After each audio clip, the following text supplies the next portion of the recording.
thing that comes to mind. Mindfulness. We're all one body. In the next reality, we're all one body. All one. Oh. Yes, I'm sure. All one.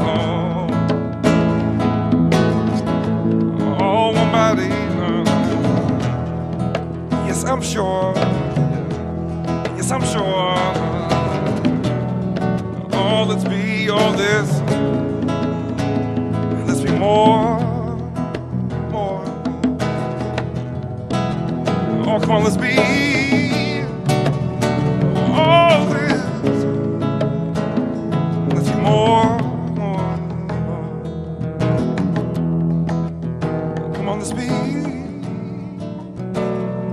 all. Let's be more.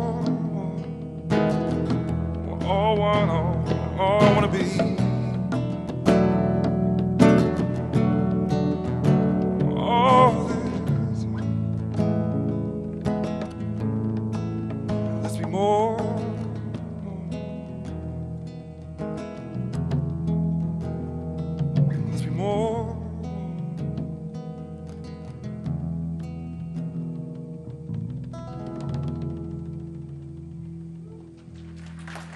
Thank you. Thank you very much.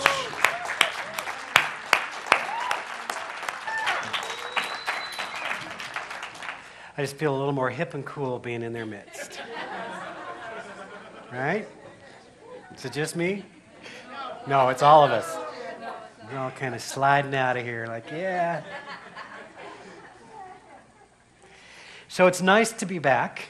If you ditched last week, you didn't know I was gone, but I'm back. So I had a really lovely week. Got to spend a little time. I had a convention in Dallas, so went to Dallas and then went and saw a friend of mine in Dallas and then went up to Oklahoma to see the family. And I now have slides that we're going to show of all my great nieces and nephews. And no, I won't do that to you, I promise. But I could. Very proud uncle. Although I have great nieces and nephews, which means my niece is a grandma. Freaks me right out. I must be old. In fact, you've taken my line because that's what I realize is I am old. There's just no more getting around it, you know? So one of the things I got to do last week is I called my friend Larry Gould. Now, Larry is a woman. It stands for Lorraine, so I'd like to point that out because everybody gets confused. Larry was a student of mine many, many years ago when I was teaching practitioner, and I had founded a center in Irving, Texas, and so she went on to not only become a practitioner, but also to go into ministerial school, and so she's the spiritual director at the Celebration of Life Center in Irving. And so it was really fun to go back and kind of see that community still is growing and hanging in there and doing some things. And even some of the same people that I was privileged to work with these many years ago are still there hanging out. So it was really wonderful. I was really grateful to have that experience. And so when I called her to say, I'm going to be in town, I'm going to come see you, she's like, well, let's do something together. And I said, okay, that sounds like fun. So we kind of shared the pulpit and had kind of a dialogue, and it got me to thinking about a number of things. And so I said, I really appreciate you helping me to write my next week's talk, and so that's cool. But it actually helped me think about a few things, because we're in a series of looking at some basic ideas that we put forth in Science of Mind. Now, some of you in this room have been studying these teachings for many, many years. Some of you make me look young, and that's what I'm just saying. Most of you, however, are relatively new to the community, and so we talk about the principles of Science of Mind, but we don't always explain the principles of Science of Mind. So it's always fun in January to spend a little extra time and say, here's kind of here's where we've designed our way of being. By the way, Ernest Holmes, the founder of this organization, celebrated his 129th birthday this week. He's not living, but we celebrated his birthday for him. And so that's an interesting thing, because he doesn't look a day over 128. I swear, I'm telling you. No, it's an interesting thing that we still work from principles that were designed all of these years ago, but really designed forever. You see, we sometimes talk about new thought, ancient wisdom. When you study the wisdom of the ages through all different religious paths, you begin to find some very common teachings. And that was Ernest Holmes' gift, and his mission was to combine the great thinkers of philosophy, the teachers of religion, and the lessons of science to say, where do they converge? And see, isn't that lovely? Because what I watch a lot of the world do is fight about their differences, instead of say, how are we all the same? And so he put forward an idea called the science of mind. He wrote a book. He wrote many books. He still writes books. It's an amazing thing. 129 every year or so, he cranks out another one. It's quite remarkable how that works. But he was sharing this wisdom, and he said, I've had no specific revelations. I've simply synthesized all of this wisdom. And so he also encouraged us to stay open and to continue to evolve and to continue to think for ourselves. Ours is not a religion that is about worshiping anyone, but it is about learning to apply these principles so that our lives are more fulfilled. So that's good. I like that. Today we look at this idea that says that the one manifests through all. You see, the thing you have to get for any of this to work is this fundamental idea that there is one life, one power, one presence.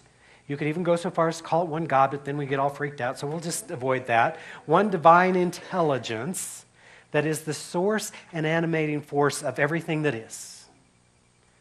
And if you accept that, then everything that exists is part of the one.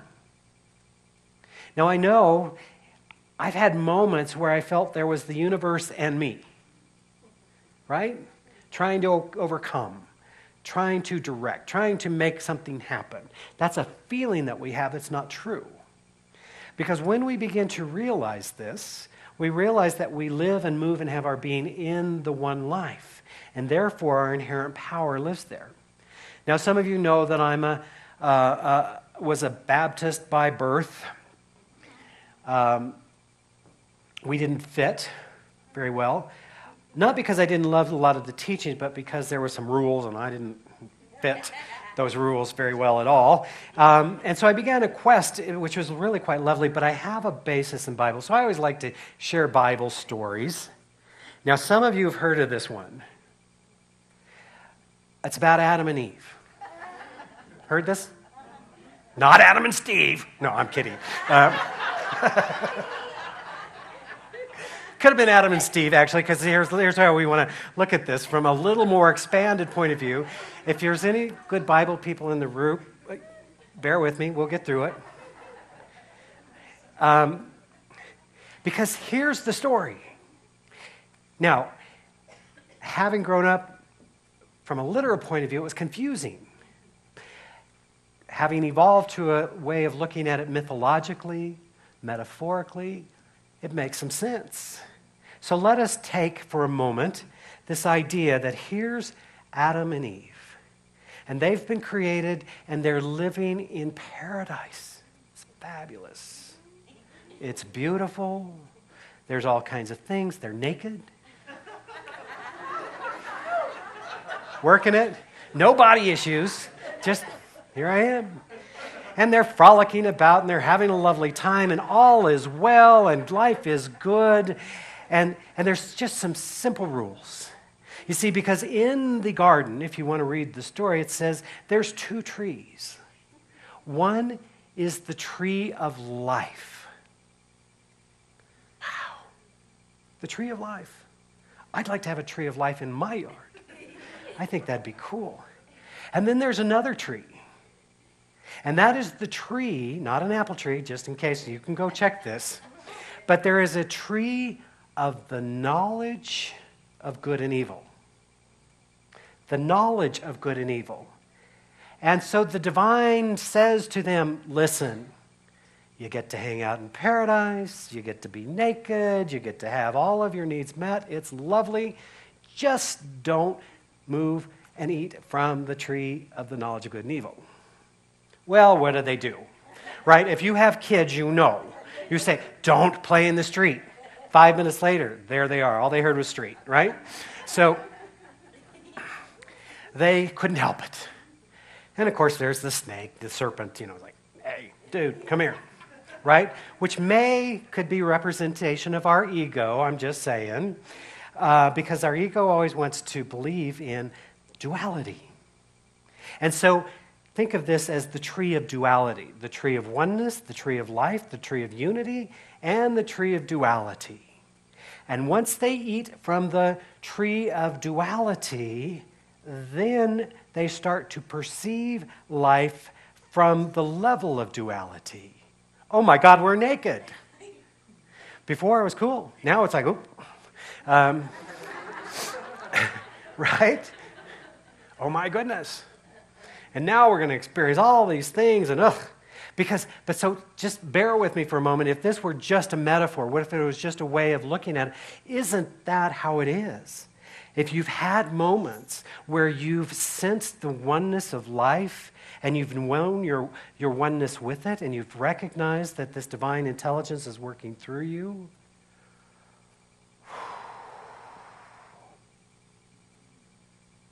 or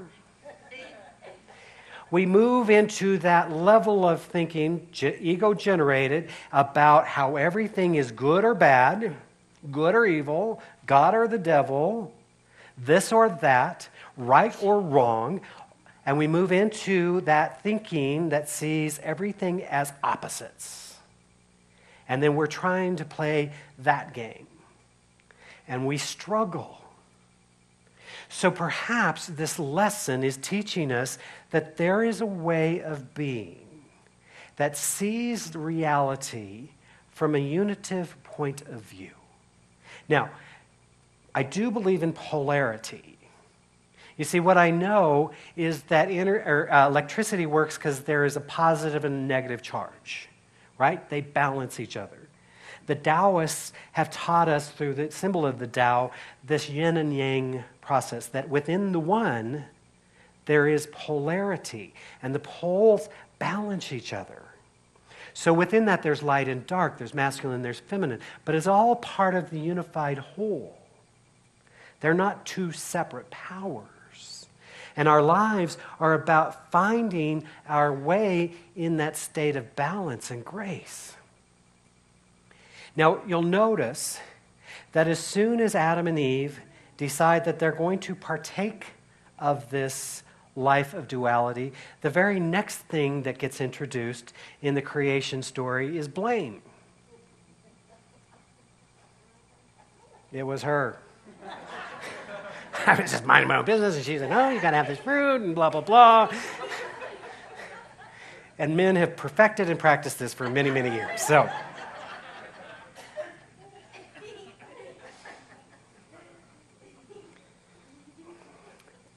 So understand that there's one life, one power, one presence, and that each of us lives and has our being within this presence. However, Holmes says to us that we are creative within the one, and that we direct this power and presence according to our thought, according to our belief. And so what we do is we begin to formulate opinions about reality from the very earliest age. As I said, I was just with these little great nieces and nephews. I've got one that's just 13, 14 months old. So cute, walking around. And he now has grandma's old cell phone. And he's walking around, can't really use language yet, but he's talking. He's having that conversation. Why? Because he's watched the big people do that. So that's obviously what you do, right? This is what we do as little people. We gather information around us, and we make decisions, and we recognize how to talk and how to walk, and we do the thing that big people do. What we also do is begin to absorb their version of reality. And so when the conversation is about money should be right, that kind of energy, right? Because there's not enough, and you've got to work hard, and you got to, right? You go, okay, here's what I know about money. And that becomes stored as part of a belief system that we play out over and over until something happens in our life that we're willing to re-examine, to say, who says? How is it that somebody becomes a billionaire and somebody else is poor? Well, they got lucky. We like to say to ourselves because it's easier than saying the opposite, right? But the truth is, if this is true, if there's one life, the universe is not playing favorites. Whew, that's annoying. So in my visit with Larry, we had this lovely conversation, and she was talking about, speak to the impersonal nature of the divine. And I said, sure, I will do that, because I'll talk about anything. And so you just gave me a microphone. But I said, but I think one of the things we want to understand is there's both a personal relationship with the divine as well as an impersonal relationship with the divine. What we need to understand is that the way this universe works is impersonal. The universal laws, the universal spiritual principles are at work. They are not playing favorites any more than electricity is playing favorites. If somebody takes a plug and plugs it into an outlet, they get the effect of electricity. If somebody takes a fork and plugs it into an outlet, they get the effects of electricity. There's no punishment, there's no reward going on there. It's simply how we use the principle. So the way this universe works is according to that principle, and it says, give me a belief and I will fulfill it through you. If you believe in lack, you believe in limitation, I will fulfill that. Likewise, if you believe in abundance, if you believe in love, if you believe in joy, I will fulfill that. That nature of the divine is impersonal. But each of us can develop a personal relationship with the divine. And how does that work? The way I like to look at it is like this.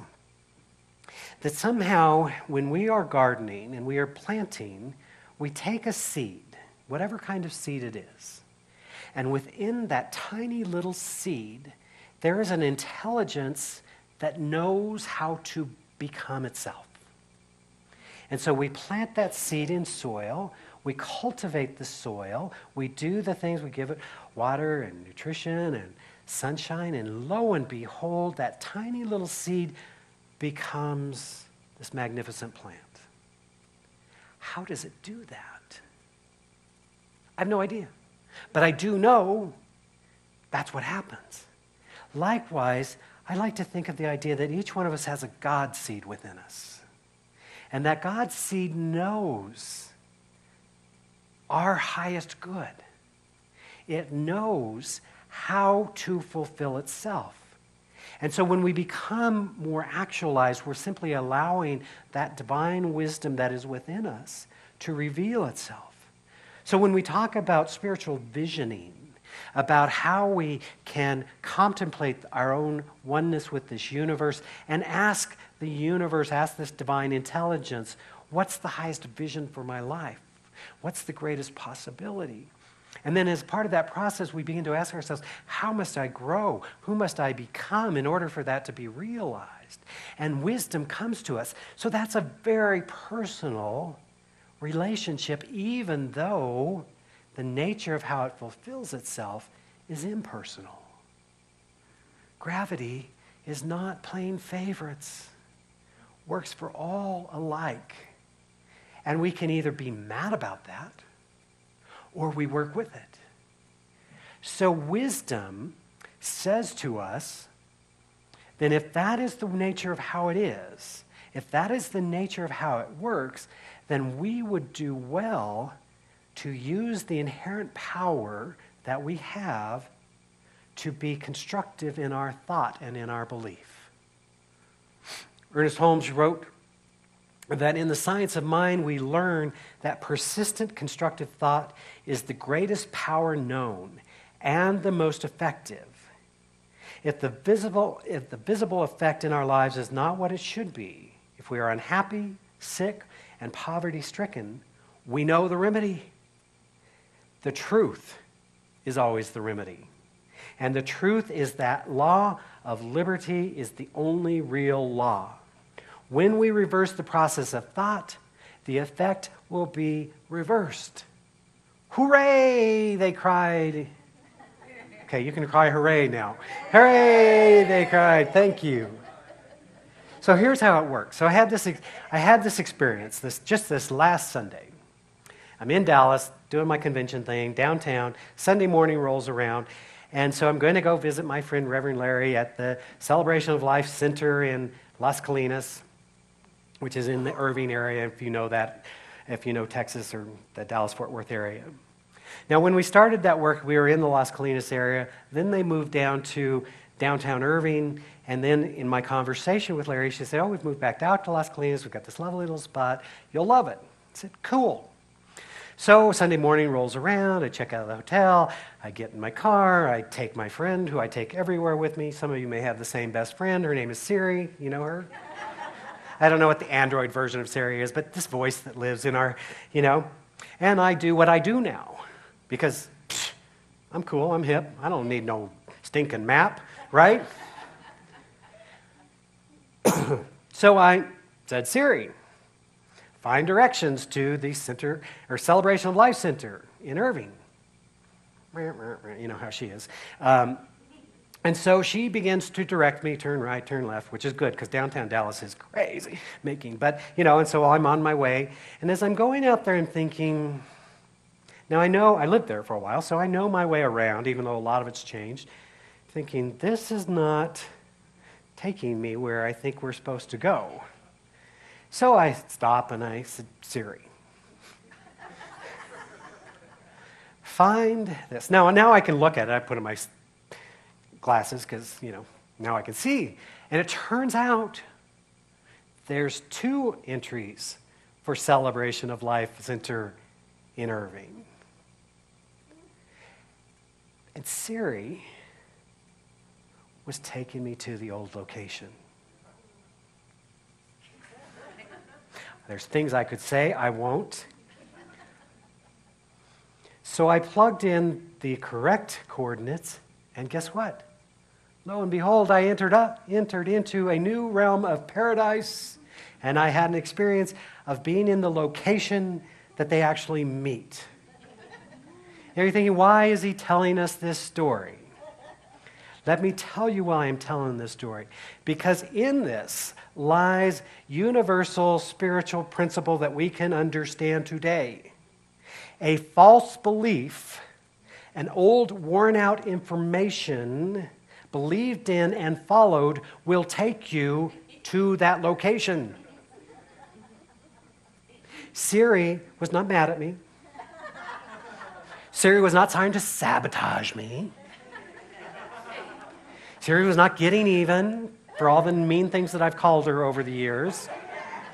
Particularly when she's like, call Tom. Bob who? I'm like, you know that. You've had that experience, right?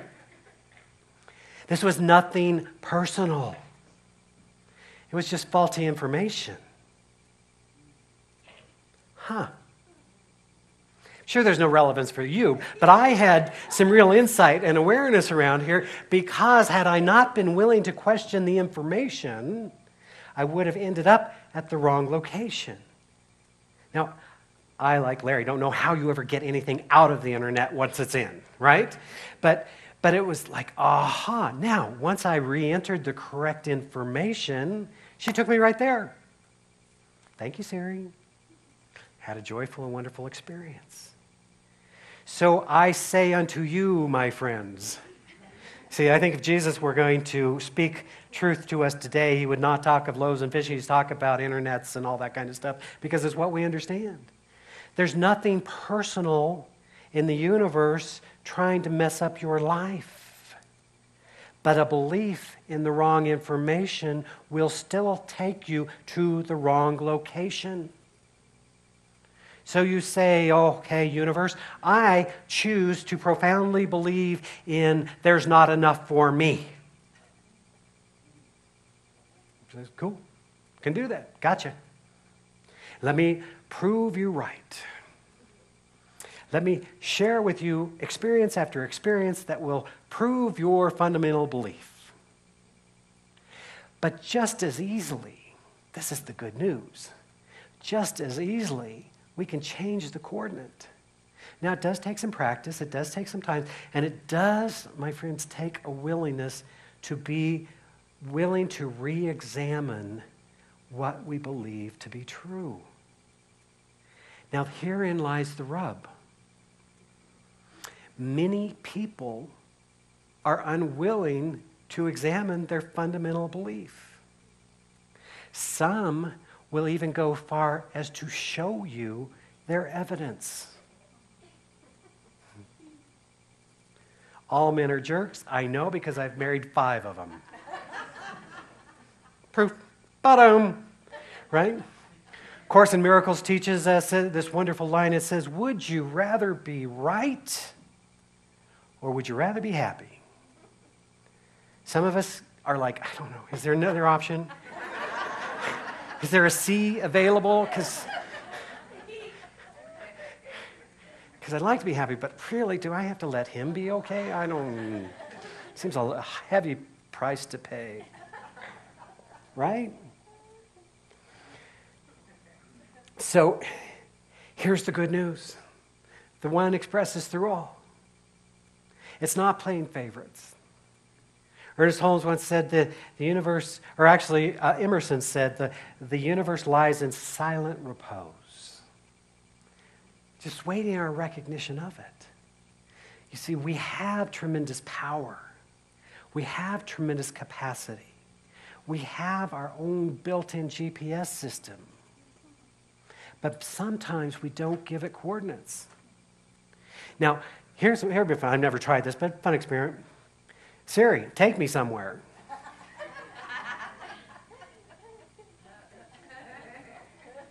I don't know what happens. So it'd be interesting to see. Right? She's like, give me a little information. I'm happy to help you out. The universe is the same way. We get to be directive. We get to be creative. But we have to figure out what it is we want to create. Now, I have some more good news. If we're willing to clean that out, to be willing to examine those beliefs that no longer serve us, and to be willing to replace those with beliefs that do.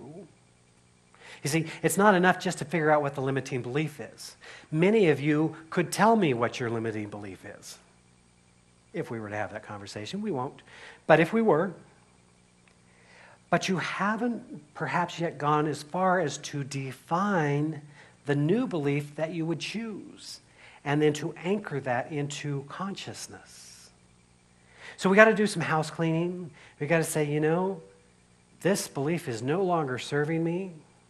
It's tacky. It's old. We can let it go, right?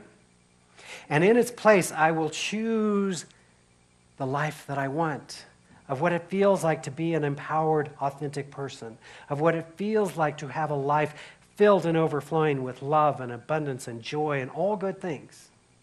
See, Jesus said to us, it is the Father's, it's His power's pleasure to give us the kingdom, to give us the good. So the universe is good, right? Let us be good with it.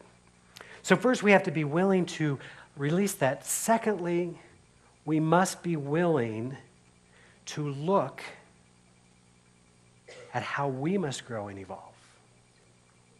Oh, I told you, there's always a catch. There's always a catch.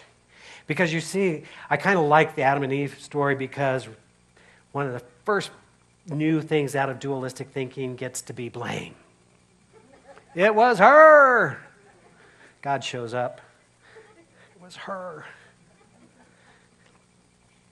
It was him. It was them. It was the economy. It was the IRS. It was Donald Trump or Hillary Clinton. Take your pick. right? We're pretty evolved in our blame-making skills. But the truth is we never get to move forward in our lives until we are willing to accept responsibility for our life being the way it is. Not blame, just responsibility. As I said, Siri was not punishing me for putting in the wrong coordinates. She was just taking me to a place that no longer exists. Because that's what I told her I wanted. When I gave her new information, she took me to the new place.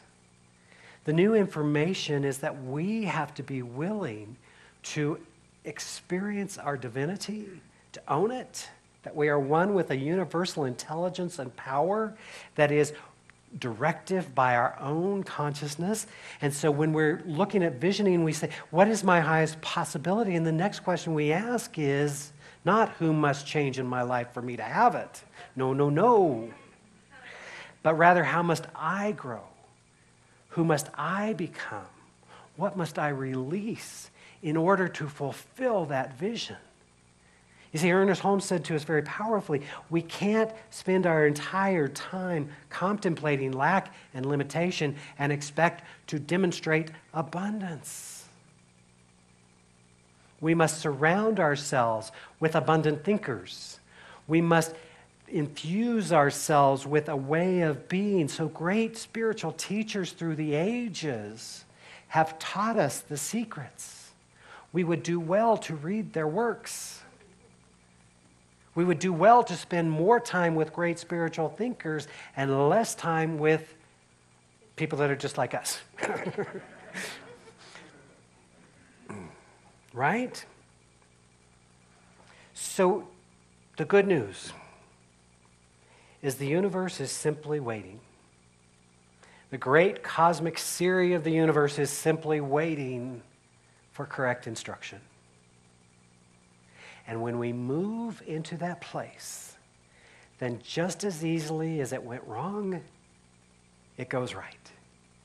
And all of a sudden, greater good comes into our life, more happy, satisfying relationships, all kinds of wonderful opportunities, and your friends will look at you and say, she's so lucky.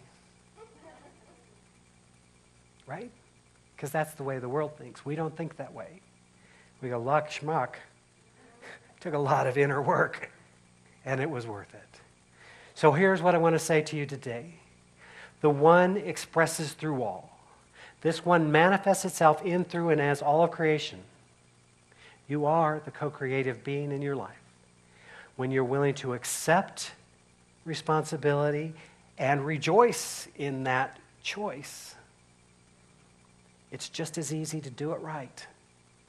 Who knew? Who knew? So the good news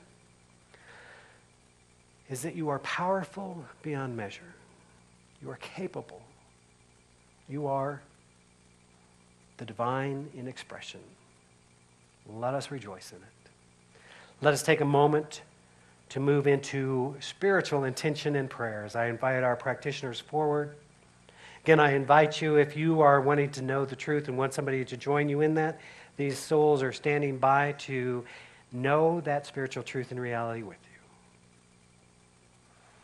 So turning inward and simply starting with this fundamental idea and principle that there is but one life, one power, one presence, one infinite being, expressing in and through and as all of creation. This divine intelligence, this infinite being that delights in its self-expression, expresses in and through and as all creation. Therefore, we know it is expressing through us right here, right now. It is breathing itself through our breath. It is beating its heart through our heart. It is coursing through our veins. It is that intelligence that causes the planets to be in perfect balance and motion, that causes the snow to fall, the flowers to grow. The one life ever present, always available. And so let us simply breathe into that awareness that this is our life right here and right now. And that it is co-creative with us as we direct our thought and our consciousness towards our greater good. As we recognize the spiritual truth and reality that there is a power and presence of wholeness, and that wholeness reveals itself through our physical being, through our emotional and spiritual being, that wholeness makes itself known as health, as well-being, as vitality. We know that the spiritual essence is divine love, having nothing against itself, loving all, expressing through all. And so we choose to be in that state of unconditional love, of unconditional surrender. We fully and freely forgive ourselves and others. We release the past. We release that which no longer serves us and step into a new moment where love is the order of the day. Our lives, our relationships are healed and transformed through the power of unconditional love. We know that right here, right now, we are abundant beings because we are one with the source and the substance of all that is. So we open our hearts and our minds to greater possibility, to new avenues of creative self-expression. We allow ourselves to be fully and completely supported by this universal intelligence. I invite you in this moment, if there's a burden on your heart, that this be the moment that we be willing to set it aside, to lay it down, and in the opening and in the space that is created, to accept our greater good making itself known, to allow ourselves to be healed and transformed through the power of this mind. How good it is to know this truth, to speak this reality, to bear witness to the loving presence. And so we give thanks. We give thanks for the many blessings in our lives. We give thanks for all of the good, for the love, the joy, the harmony, the peace, the abundance. And as we do so, we extend a blessing. We start by blessing this spiritual community, this divine idea unfolding in ways of grace, of joy, of abundance. We extend that blessing to our brothers and sisters around the planet. You see, in the one, we are all connected. There is no this or that. There's simply humanity. And so I'm holding that high vision for a planet at peace, for a world that works for all. I'm knowing this greatness revealing itself. And because the divine plays no favorites, I simply take this moment to honor and celebrate the many pathways, honoring all priests, rabbis, ministers, teachers of every faith and all faith traditions. There are many pathways to the divine, and so I celebrate them all. How good it is to know this truth. I invite you in this moment to simply place your hand over your heart, to breathe deeply, to recognize and know that the universe is seeking its highest expression through us, right here, right now. And it is our good pleasure to say yes to it. So in joy and gratitude, I'm simply giving thanks. I'm releasing this into the law of mind. I'm knowing that the consciousness we have established here goes forth to heal, to bless, and to prosper. That there is a law of mind working that serves the highest good for all concerned. And so in joy and gratitude, I simply allow it to be so. As together we say, and so it is.